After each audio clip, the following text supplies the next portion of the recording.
سابق صوبائی وزیر اور سابق رکن پنجاب اسمبلی ملک ندیم کامران کے انتقال کی خبر نے سیاسی سماجی حلقوں میں گہرے دکھ اور افسوس کی لہر دوڑا دی۔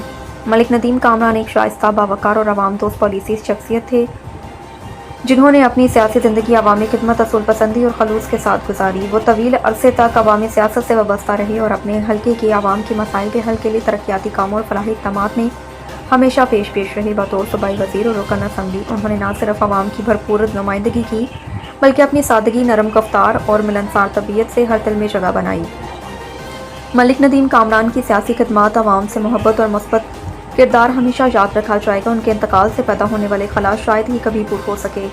مرحوم MPA ملک قاسم ندیم کے والد تھے اور ان کی سیاسی سماجی تربیت میں بھی ان کا اہم کردار رہا۔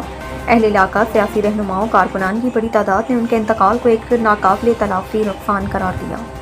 اللہ تعالیٰ مرحوم کو جبار رحمت میں اعلیٰ مقام عطا فرمائے، سوگوار خاندان کو صبر جمیل دے، آمین ثم آمین۔